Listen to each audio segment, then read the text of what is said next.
Welcome back to Twisted Roots, where family stories are told not just with words, but with the weight of love, sacrifice, and sometimes heartbreak. If you've ever been moved by a story of family, respect, or redemption, make sure you subscribe because here, every story has a root that may just remind you of your own. Tonight's story is called I saved for 20 years to pay for my daughter's wedding, but she said I wasn't classy enough to walk her down the aisle. They say a man is measured not by the wealth in his pockets, but by the promises he keeps. For 20 years, Robert Carter kept a promise that no one else could see. It wasn't written in a contract or carved in stone. It lived in the calluses of his hands, the weary bend of his back, and the small envelope he tucked away at the bottom of a dresser drawer. Every Friday night after his shift at the warehouse, Robert would slip a crisp bill, sometimes $20, sometimes $50, into that envelope. It didn't look like much, just paper stacked over years, but to him it was something holy. He wasn't saving for himself. He wasn't saving for a new truck or a trip he'd never take. He was saving for her, his little girl. The one who once twirled around the living room in her mother's old curtains, pretending they were lace gowns. The one who laughed and shouted, "Daddy, when I'm a bride, you have to walk me down the aisle." And he promised. Robert didn't have the polished shoes or the college degree that her friends' fathers might boast about. What he had was grit. He painted houses in the summer sun until his neck burned. He shoveled snow in winters that left his knuckles raw and bleeding. He fixed broken fences, carried lumber, and never once complained. Each dollar went into the dream, to give his daughter the kind of wedding she deserved, the kind of memory that would live longer than he would. There were times when temptation whispered, when the truck broke down, when medical bills piled up, when loneliness pressed hard after his wife passed. But he never touched that envelope, not once, because a promise to Robert was heavier than any burden. 20 years of sacrifice, 20 years of watching other fathers spend weekends on golf courses while he spent his hauling sheetrock. 20 years of swallowing pride, telling himself one day it will all make sense. One day I'll take her arm in mine and we'll walk those steps together. It wasn't just money he was saving. It was dignity. It was the hope that when that day came, the world would finally see him through her eyes, not as a poor man, not as a tired man, but as a father who kept his word. And that, he believed, would be enough. Sacrifice, you see, doesn't always look like a grand gesture. Sometimes it looks like a man's boots caked with mud left drying by the door. Sometimes it sounds like the hum of an engine starting at midnight when most of the world is fast asleep. Robert Carter lived his life in layers of sacrifice. By day he was the man who lifted other people's loads, boxes heavier than his body had any right to carry. He hauled crates in warehouses, moved furniture up flights of stairs for families who never learned his name, and stacked lumber until his shoulders ached. The foreman once joked, "Carter, you've got the back of a mule." Robert just smiled. What he didn't say was, mules don't get to choose their burden, they just keep walking. When the sun went down, he wasn't finished. 2 nights a week he worked at the local car wash, sponging the dust off polished SUVs that belonged to men in pressed suits. As he scrubbed the chrome clean, he imagined those same men at their daughters' weddings, standing tall in tuxedos, their shoes gleaming. He told himself it didn't matter. His daughter wouldn't notice his shoes, she would notice his presence. But it was the night shifts that carved his soul, driving a delivery truck from midnight until dawn, headlights cutting through empty highways. The pay wasn't much, but every mile earned meant another bill tucked into that sacred envelope. Sometimes he'd catch his reflection in the windshield, eyes ringed with exhaustion, a man aging faster than the years. He'd whisper into the dark, "Hold on, Robert, one more mile, one more year, one more promise kept."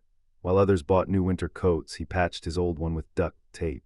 While neighbors took vacations to Florida, he sat on his porch with instant coffee, listening to the laughter drifting from passing cars. He didn't begrudge them. He just reminded himself, their joy is now. Mine will come later when I walk her down the aisle. There were small denials, too. He never bought a new suit, though the old one sagged at the seams. He skipped barbecues when he couldn't afford to bring a dish. He never once stepped into a restaurant unless it was to pick up leftovers from a closing shift. Every time he wanted to indulge, he thought of a white dress, of music swelling in a chapel, of his hand holding hers. To the outside world, Robert was just another working man, ordinary, forgettable. But in truth, he was writing a story with every sacrifice, a story only he knew he was telling. a story of love measured not by what he had but by what he gave up. And the beauty of it, his daughter never knew. She never saw the exhaustion in his shoulders when she asked for new ballet shoes. She never heard the tremor in his voice when he said, "Don't worry, honey, Daddy's got it covered." To her, life simply unfolded as it should, like magic, but to him, every smile she wore was purchased by another hour worked, another dream delayed. That's what silent sacrifices are. They are invisible currencies, exchanged in private but spent in public on the ones we love. And Robert Carter paid with everything he had. Memories have a way of sneaking up on you.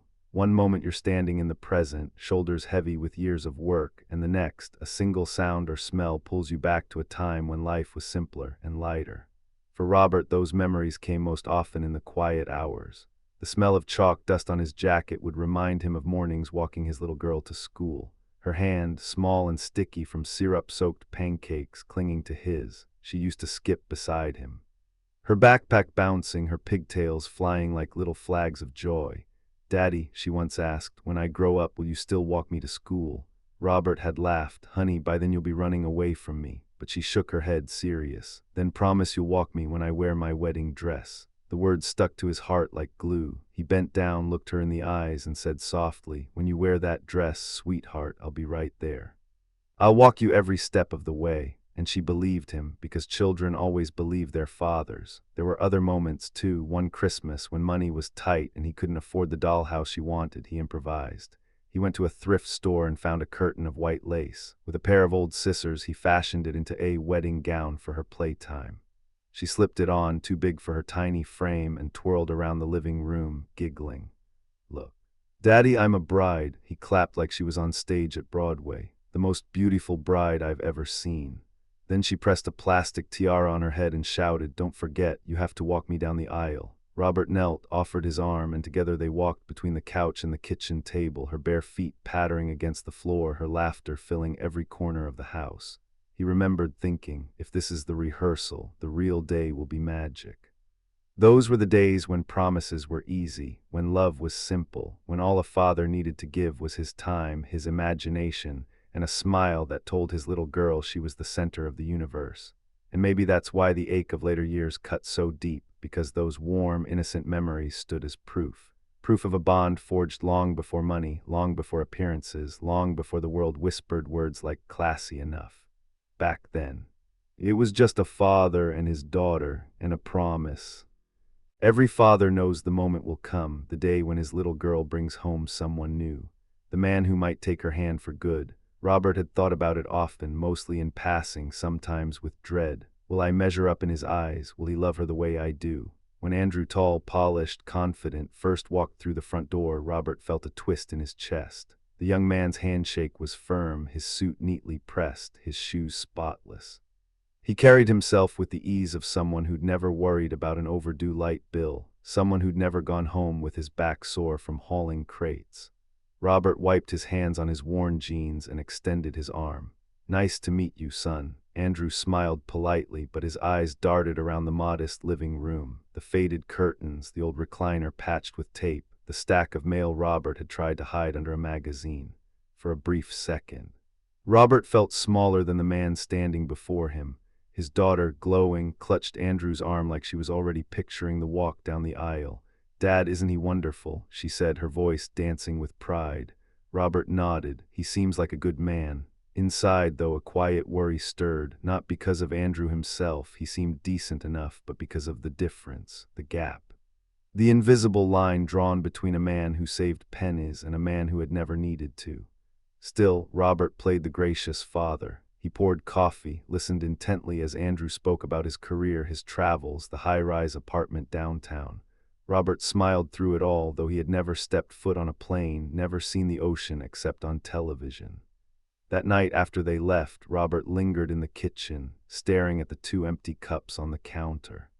He told himself it didn't matter. His daughter's happiness was all that counted. If Andrew could give her the comfort Robert never could, then maybe that was enough. But as he cleaned up, he noticed something. When Andrew had shaken his hand goodbye, his daughter hadn't looked back at him, not once. It was a small detail, almost nothing. Yet for Robert, it felt like a whisper of the future. a hint that the promise he had carried for 20 years might one day be tested. Not by his own failing, but by the quiet distance growing between them. Weddings, people say, are supposed to be the happiest of occasions.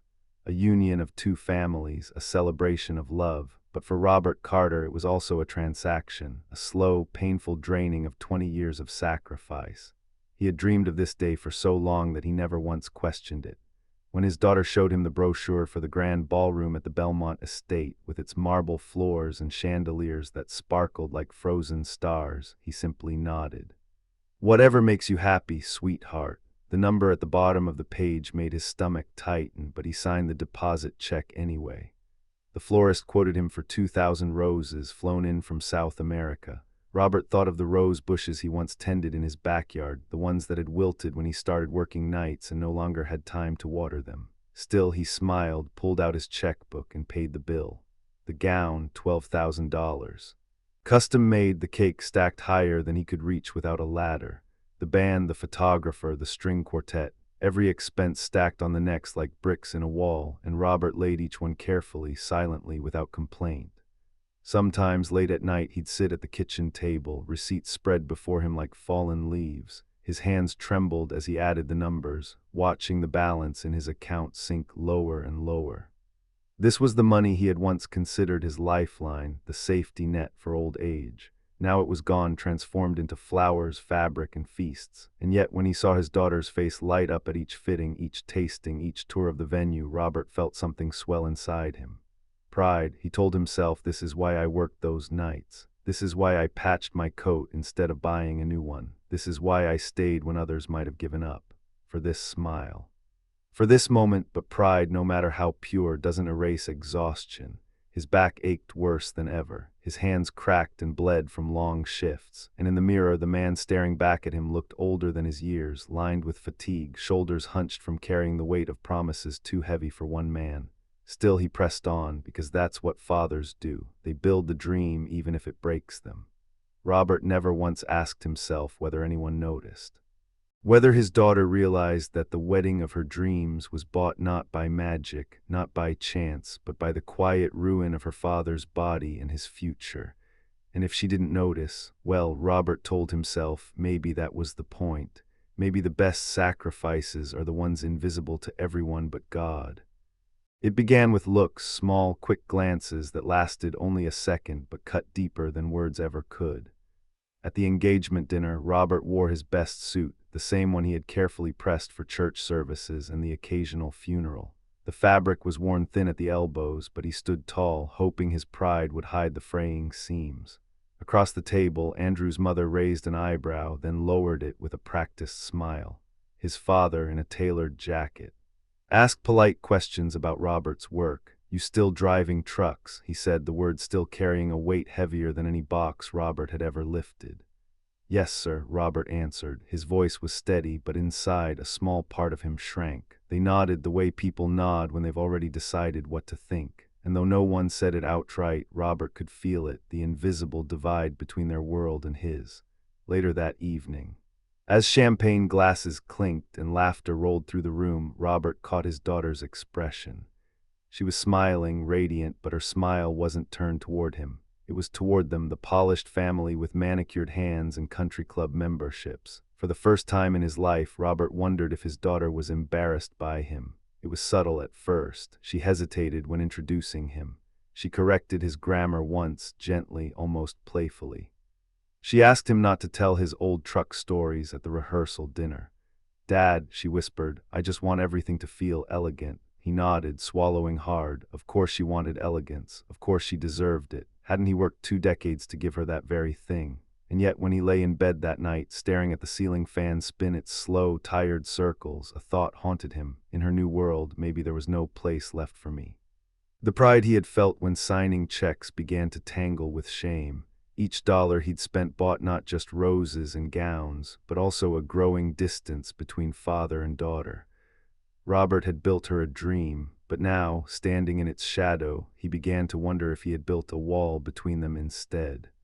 The words didn't come in anger, they didn't come in a shout or in the middle of a storm. They came softly, almost gently, like a knife wrapped in silk. It was 2 weeks before the wedding. Robert had stopped by the bridal shop, not to intrude, but just to see his daughter's face lit with joy. She was radiant in the gown, her hair pinned up, her cheeks flushed with excitement.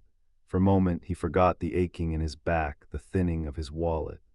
All he saw was the little girl who once twirled in his living room, pretending to be a bride.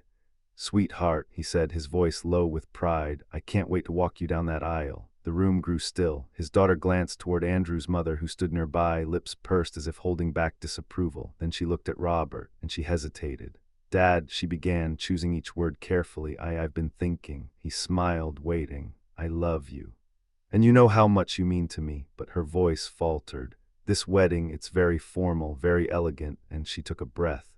"I just don't want people to misunderstand. You know, you don't exactly fit that image." Robert blinked. What image? She couldn't look him in the eye. "It's not that you're not important. It's just maybe it would be better if Andrew's father walked me down the aisle. He looks, well, more refined, more classy."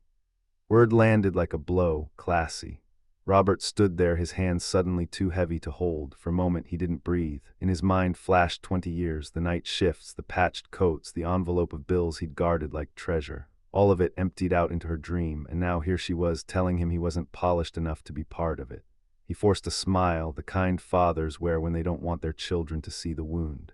"I see," he whispered. She touched his arm, mistaking his silence for agreement. "It's not about love, Dad, it's just appearances. I hope you understand." He nodded, though every part of him wanted to collapse. "Of course," he said softly, "if it makes you happy." But as he left the shop, stepping into the cold evening air, the truth pressed against him like the weight of the world. For the first time, his daughter's happiness didn't include him. Humiliation doesn't always announce itself with a crowd of jeering voices. Sometimes it slips in quietly, disguised as a casual mistake, a stranger's careless words. At the second dress fitting, Robert sat in the boutique's waiting area, his work boots tucked awkwardly beneath his chair, his cap resting in his lap. He had come straight from a delivery shift, the smell of diesel still clinging to his jacket, but he didn't care. He just wanted to be there. To watch his daughter's joy as she stepped into her gown again. The boutique sparkled, mirrors everywhere, soft piano music playing overhead, the faint scent of perfume and pressed silk. Robert felt out of place, but his eyes lit up when his daughter walked out, radiant in white. He smiled. "Beautiful," he whispered, almost to himself. Then it happened. One of the attendants, a young woman in heels too high for comfort, approached him with a clipboard. She leaned down politely and asked, "Excuse me, sir, are you the driver?" Robert froze. "Driver?" "Yes," she said cheerfully. "For the groom's family, right? The town car is double parked. Could you please move it?" The words struck like lightning. For a moment Robert couldn't speak. He saw his daughter's face redden, caught between embarrassment and silence. She didn't correct the woman. She didn't say, "This is my father." She just looked away. Robert swallowed hard. Rising slowly to his feet. "I'm not the driver," he murmured. "I'm her dad." The attendant blinked, stammered an apology, then disappeared into the back. But the damage was done. The silence that followed was heavier than any crate Robert had ever lifted. He sat back down, his chest hollow. His daughter adjusted the lace on her gown, but she still hadn't said a word, not to defend him, not to comfort him, not even to acknowledge what had just happened. And in that silence, Robert understood something terrible. The shame he carried in his own heart was now being reflected in hers. He looked at her standing there, a vision in white, and remembered the little girl in a lace curtain twirling across their living room. Back then she had shouted to the world, "This is my daddy." Now, in this glittering boutique, she couldn't even say his name. The night before a wedding is supposed to be filled with joy, families laughing late into the evening, last-minute details fussed over with excitement, the bride glowing in anticipation. But in Robert Carter's small house, the night was silent. He sat in his bedroom, the clock ticking louder than it ever had. Midnight came and went, then one, then two. Sleep would not come. His eyes stayed open, fixed on the ceiling, where shadows from the streetlight painted restless shapes. Every promise he had ever made replayed in his mind. "When you wear that dress, sweetheart, I'll be right there. I'll walk you every step of the way." The words haunted him now, circling in the darkness like ghosts that refused to leave. On the chair beside his bed hung the suit he had pulled from the back of his closet. The fabric sagged from years of wear, the color faded. He had pressed it 3 times that afternoon, as if ironing harder could erase its age. He had even polished his shoes, though the leather was cracked. cracked, refusing to shine no matter how much elbow grease he applied. He looked at it now and wondered, would she be ashamed to stand beside me in this? He thought of the boutique, of the word driver, of the way his daughter had looked away. He thought of the moment she had said he wasn't classy enough. The words were soft, but their echo was sharp, bouncing around in his chest until it hurt to breathe. Robert rubbed his hands together. Rough palms calloused from decades of work, he imagined those hands holding her arm tomorrow. Would she flinch? Would she wish for someone else's arm, someone smoother, younger, wealthier? The questions piled on, each heavier than the last. He rose from bed, pacing the room. On his dresser sat a small wooden box, its corners worn smooth. Inside lay the receipts, the stubs, the quiet record of 20 years of sacrifice. He lifted the lid, looked at the papers inside. Then closed it again. He didn't need reminders. His body already carried the ledger. By 4 in the morning, his eyes burned, but he still hadn't slept. He sat at the window, watching the first light creep across the horizon. Tomorrow was supposed to be the day his promise was fulfilled, yet all he felt was dread, because tomorrow might be the day his promise was broken, not by him, but by the daughter he loved most. And as the sun rose, Robert whispered into the emptiness of his room, "I'll be there, sweetheart, even if I don't belong." The morning of the wedding should have felt like triumph. For Robert Carter, it felt like walking into a battlefield he'd already lost. He stood in front of the mirror, tugging at the lapels of his old suit. The fabric still sagged, the shoes still cracked, but he straightened his shoulders anyway. A man can stand tall even if his clothes do not. He told himself that over and over as he tied his faded tie. At the Belmont estate, the air was thick with perfume and laughter. Guests in polished suits and glittering dresses filled the grand hall. Robert paused at the entrance, clutching the invitation like a shield. He spotted his daughter across the room, radiant in her gown, her veil like a crown of light. For a moment pride surged in him, but then she looked at him, and in her eyes there was hesitation. "Dad," she whispered when he approached, her voice soft but sharp enough to cut. "Thank you for being here, but please, not the aisle, not today." Robert froze. "Sweetheart, it's our tradition, it's—" She glanced nervously at Andrew's family, who hovered nearby, their expressions carefully neutral. "Dad, please, you don't understand. I want everything to look perfect. I don't want people whispering. I can't." She stopped herself, but the unspoken words hung heavy. "I can't have you beside me." His chest tightened, but he forced a smile. "Of course," he said softly, "if that's what you want." Her relief was immediate, and that hurt most of all. She touched his arm briefly, so briefly it felt more like dismissal than affection, then turned back toward the others. And just like that, the dream of 20 years was gone. Robert drifted to the back of the hall where no one noticed him. He sat quietly, the murmur of voices washing over him, the music swelling as guests took their places. He watched from the shadows as the man who was not her father stepped forward to offer his arm. When the doors opened and his daughter began her walk down the aisle, Robert pressed his hands together to keep them from shaking. His vision blurred, though whether from pride or heartbreak he couldn't tell. All he knew was that the aisle he had promised to walk her down now stretched before him like a road he would never travel. And as the crowd rose to their feet, Robert remained seated in silence, just another guest, hidden in plain sight. The music swelled, applause followed. Laughter rippled through the grand hall as champagne corks burst like fireworks. Inside the Belmont estate, joy reigned. Outside, Robert Carter stood alone. He had slipped quietly from the ballroom, the weight of his daughter's rejection pressing heavier than any crate he had ever lifted. The corridors were filled with silk gowns and polished shoes, but he did not belong among them. So he walked out into the gray afternoon through the side doors, into the drizzle that had begun to fall. The rain clung to him almost gratefully, soaking into the fabric of his suit, blurring the lines of exhaustion carved into his face. He tilted his head back, letting the water mix with the tears he refused to shed where anyone might see. Through the tall windows of the estate, he could see everything: his daughter in her gleaming dress, her arm looped proudly through another man's, the guests rising in admiration. He pressed a hand to the glass. Not to stop her, not to interrupt, but as if to feel just a fraction closer to the promise he'd carried for so long. But the glass was cold, and so was the realization. For 20 years he had dreamed of this moment. 20 years of night shifts, patched coats, empty vacations, dollars tucked into an envelope that should have meant belonging. Yet here he was, an outsider at the very moment he had built his life around. His body trembled. Not from the rain, but from the truth. Love, sacrifice, promises, they were not always enough to earn a place in the picture. A cough behind him startled him. He turned to see a young man with a camera, fumbling for an umbrella. He had been hired for the wedding, but his eyes softened at the sight of Robert standing there, drenched and alone. "You okay, sir?" the photographer asked gently. Robert smiled faintly, though it broke something in him to do so. "I'm fine, son, just watching." And the shutter clicked. A single photograph, an old man in a sagging suit, standing in the rain outside a hall of light and laughter, smiling bravely while the world celebrated without him. By nightfall, that photo would escape the walls of the Belmont estate.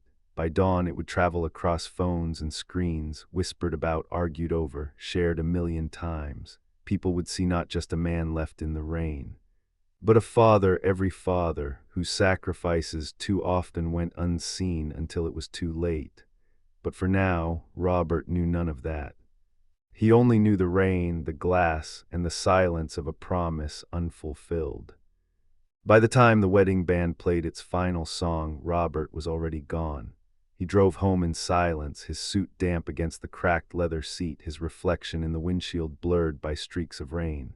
He hadn't eaten, he hadn't spoken to anyone. He only wanted to disappear into the small, quiet house that had always kept his secrets. But by morning, his secret was gone. The photo had found its way online. Someone, maybe the young photographer, maybe a guest who caught him outside, had shared it with a caption that read simply, "Her father paid for the wedding but wasn't allowed to walk her down the aisle."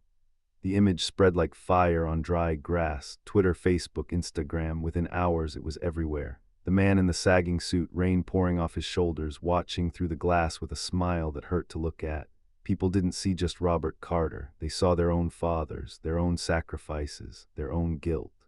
"He worked 20 years for her and she shut him out." One commenter wrote, "This broke me. That man is every dad I've ever known," another said. Hashtags started trending, #respect your parents, #fathers deserve better. The story made the rounds on local news by noon. By evening, national outlets picked it up. Commentators debated it on morning shows. Was the daughter cruel? Was she pressured by her husband's wealthy family? Or was this a larger symbol of a generation forgetting the hands that raised them? Meanwhile, Robert sat at his kitchen table, staring at the flickering screen of his old phone as messages poured in. Strangers called him a hero. Others called his daughter ungrateful, selfish, heartless. Some even demanded to know her name, her face, her story. Robert's heart twisted. He hadn't asked for this. He hadn't wanted revenge. He had only wanted to keep a promise, to walk his daughter down the aisle, to hold her arm, to whisper that everything would be okay. Now his pain was plastered across the world, dissected by people who didn't know him, didn't know her. He closed his eyes, remembering her as a child in that makeshift lace gown, spinning in circles, shouting with joy, "Don't forget, Daddy, you have to walk me down the aisle." He had remembered. He had never forgotten. It was she who had let go, and now the world knew it too. At first, the bride basked in the glow of her perfect day. The grand hall, the flowers, the guests, all of it had unfolded just as she imagined. She smiled for the cameras, twirled in her gown, and thought the world belonged to her. But the morning after, the world had other ideas. Her phone lit up with notifications, at first from friends, then from strangers. Headlines appeared on her feed. Father denied walking his daughter down the aisle after paying for the wedding. Photo of heartbroken dad in the rain sparks outrage. She scrolled in disbelief, her breath catching. There he was, her father, captured in a single frame, his suit darkened by rain, his face caught between pride and heartbreak. The image was haunting, unforgettable, and the captions beneath were merciless. "Ungrateful bride. Money isn't class, respect is. Imagine doing this to your own father." Her hands trembled as she read thousands of comments. People demanded her name, her address. Some threatened boycotts of the venue, the vendors, anyone associated with the wedding. Others shared their own stories of fathers who sacrificed everything only to be forgotten. It was as if the entire world had been waiting for a symbol of what happens when love and loyalty are traded for appearances, and she had unwittingly become it. Her new husband tried to comfort her. "It's just the internet," he said, brushing off the headlines. But his voice lacked conviction.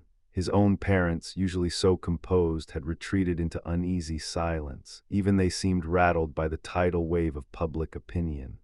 Meanwhile, her father said nothing. He didn't call, he didn't defend her, he didn't even answer reporters who knocked on his door. His silence was louder than any interview. It left her to face the storm alone. And in that silence her heart cracked, because for the first time, she understood what the world now saw so clearly. She had turned her back on the man who had never turned his back on her. The photo had captured more than rain and sorrow. It had captured truth. In the days after the photo went viral, the newlyweds should have been on their honeymoon, sipping champagne on a beach, insulated from the world. Instead, they found themselves cloistered in the groom's parents' mansion, the blinds drawn, the phones ringing endlessly. At first, the in-laws tried to keep up appearances. They told friends it was all a misunderstanding, that the internet always exaggerated. But as the headlines multiplied and neighbors whispered at the country club, their tone began to shift. At dinner, the bride noticed the subtle changes. Her new mother-in-law no longer called her darling. Her new father-in-law no longer asked about her plans for the future. They ate in strained silence, the clink of silverware louder than words. Finally, Andrew's mother broke it. "This scandal," she said, her voice tight, "is making it very difficult for us. The firm has already received calls. People talk, they judge. You know how delicate reputation is in our circles." The bride swallowed hard. "It's just gossip, it will pass." Her father-in-law shook his head. "Gossip fades, but pictures last, and that picture," he set down his glass, "that picture will not be forgotten." Andrew shifted uncomfortably, caught between loyalty to his wife and loyalty to his family. He reached for her hand, but even his grip was weaker than usual, his eyes darting away from hers. The bride felt heat rise in her chest. "Are you saying this is my fault?" Her mother-in-law's gaze was cool, unflinching. "You're the one who told your father he wasn't suitable. You chose appearances over gratitude, and now the world is watching, not him, you." The room fell silent. For the first time since the wedding, the bride realized her position had shifted. In their eyes, she was no longer the elegant new addition to their dynasty. She was a liability. A scandal wrapped in lace. She looked at her husband, silently begging for him to defend her. But his eyes were fixed on his plate, as though the pattern in the china was suddenly fascinating. The distance in that room was colder than the rain that had fallen on her father's shoulders. And in that silence she understood. She had not just lost her father's place in her wedding. She was now losing her place in the family she thought she had won. Sometimes the loudest sound in the world is silence. Reporters kept knocking. Cameras parked on the street. Neighbors lingered on sidewalks, whispering his name. Everyone wanted a statement from Robert Carter, the man in the rain. The father denied his place, but Robert said nothing. When microphones were thrust toward him, he simply shook his head. When journalists begged for an interview, he closed his door gently, without anger, without spectacle. And when people stopped him at the grocery store, offering sympathy, he smiled softly and said only, "Thank you." It was his silence that spoke loudest. The world filled it in for him. Online, people called him a saint, a man of quiet strength, the father we all wish we had. Strangers wrote letters, slipped cards into his mailbox, even sent checks he never cashed. Churches preached sermons about him. Politicians quoted him as if his silence were a philosophy. And every time his daughter saw another headline, another photo of his calm, weathered face, she felt smaller. Because she knew the truth, his silence wasn't weakness, it wasn't confusion, it was dignity, it was love refusing to harden into bitterness, and it made her betrayal stand out even sharper against his grace. Meanwhile, Andrew's family continued to retreat. They stopped inviting her to lunches, canceled public appearances, and in private began questioning Andrew's judgment. The scandal wasn't going away, and neither was the photo. Her father's absence was everywhere. He wasn't at her table, but he was on every screen. He wasn't in her life, but he was in the hearts of millions. And for the first time since her wedding day, the bride began to ask herself the question she had worked hardest to avoid. What have I done to the man who gave me everything? Shame, when it grows heavy enough, begins to crush even the strongest walls of denial. At first, the bride tried to ignore the noise. She deleted comments, turned off notifications, told herself the world would move on to its next scandal. But the noise didn't fade, it grew. Every time she opened her phone, there was her father's face, drenched in rain, smiling bravely, looking like every father who had ever loved without condition. People weren't forgetting him. They were clinging to him. Meanwhile, her own life began to unravel. At the grocery store, whispers followed her down the aisle. At church, a woman shook her head and refused to meet her eye. At dinner, her new in-laws spoke around her instead of to her, their words cold, clipped, careful. And at home, Andrew wasn't the shield she hoped for. Their conversations grew tense. One night, after yet another headline, he finally said the words she feared most. Maybe my parents were right. Maybe you went too far." She stared at him, her throat tight. "Too far, he's my father. He gave me everything." "And you left him standing in the rain," Andrew whispered. The words shattered what little denial she had left. She locked herself in the bedroom, staring at her reflection in the mirror. The gown was gone, the makeup washed away, but the woman staring back at her looked like a stranger, someone she didn't recognize. Someone she didn't like. She thought back to her childhood. The man who held her hand on the way to school, who sewed makeshift gowns from lace curtains, who promised with tears in his eyes that one day he would walk her down the aisle. And she had taken that promise and broken it, not in private, but before the whole world. The weight of it crushed her chest until she could hardly breathe. That night she couldn't sleep. She lay awake, replaying his face at the boutique, at the church. In the rain, the words she had used against him, not classy enough, rang in her ears like a curse. By dawn, she knew she couldn't bear it any longer. No more silence, no more pretending. She needed to see him. She needed to face the man who had given her everything, even if he refused to forgive her. For the first time since her wedding day, the daughter picked up her phone, not to scroll through headlines, not to hide, but to call her father. And as it rang in the quiet of that morning, her hands shook with a single desperate prayer. "Please, Dad, pick up." The phone call had been short, awkward, half-broken. "Dad," she whispered, her voice trembling, Can I come see you?" A pause, then his quiet answer, "If you want to." Now she stood at the threshold of his small house, the same door she had run through as a child with scraped knees and stories from school. Her hand hovered on the frame as if asking permission to knock. When the door opened, Robert was there, older, smaller than she remembered, his eyes lined with sleepless nights. He didn't smile, but he didn't shut her out either. He simply stepped aside. "Come in." She walked into the living room where the old recliner sat patched with tape, where faded photos of her childhood still lined the wall. Nothing had changed except her. She was no longer the little girl in the pictures. She was the bride the world now hated. They sat across from each other. The silence stretched, heavy and raw. Finally she broke. "Dad," her voice cracked. "I don't know where to begin." He looked at her gently. "Begin with the truth." Tears welled in her eyes. "I was wrong. I was so wrong. I let them make me feel ashamed of you. I thought if everything looked perfect, people would respect me. But I see now I lost the only respect that ever mattered. Yours." Robert's hands tightened around the armrest. The words stung, even wrapped in apology. "Do you know what it felt like," he whispered, "to stand outside that hall? To watch another man take the place I worked my whole life to earn." She sobbed openly now. "I do, because I've seen the picture, and the world saw it too. Dad, I destroyed myself when I destroyed you." He studied her face, his daughter's face, the one he had once kissed goodnight 1,000 times, the one that had smiled at him in a lace-curtained dress and said, "Don't forget, Daddy." His voice softened. "I never wanted the world to hate you. I never wanted revenge. I just wanted to keep a promise, that's all." She reached across the table, her hand trembling. "Do you still love me?" His eyes filled, but his voice was steady. "I never stopped." And in that moment something broke, not in anger, but in release. Father and daughter sat there in tears, the weight of 20 years of sacrifice and one moment of betrayal finally colliding. It wasn't forgiveness, not yet, but it was the beginning. The morning after she saw her father, the daughter awoke with swollen eyes and a pounding heart. She had cried herself to sleep in her childhood bedroom, surrounded by the ghosts of promises broken. But for the first time in weeks, she felt a strange clarity. Hiding had only deepened the wound. The world had already written its story about her. Ungrateful, selfish, heartless, and perhaps, in the sharpest ways, it was true. But she also knew one thing, only she could rewrite the ending. That afternoon, she sat before a camera, not in a glamorous dress, not in a curated room, but at her father's kitchen table. The same table where he had counted his pennies, where he had patched her school projects, where he had eaten simple meals after long shifts. She pressed record. Her hands shook, but her voice was clear. "My name is Emily Carter," she began. "And the man in that photo, the one you've seen in the rain, is my father." She paused, the silence heavy.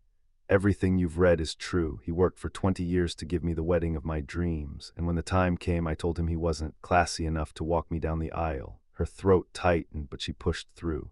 I said those words. I let my pride, my fear, and my in-laws' opinions convince me that appearances mattered more than the man who raised me. And for that, I broke his heart. I betrayed him. Tears blurred the screen, but she didn't look away.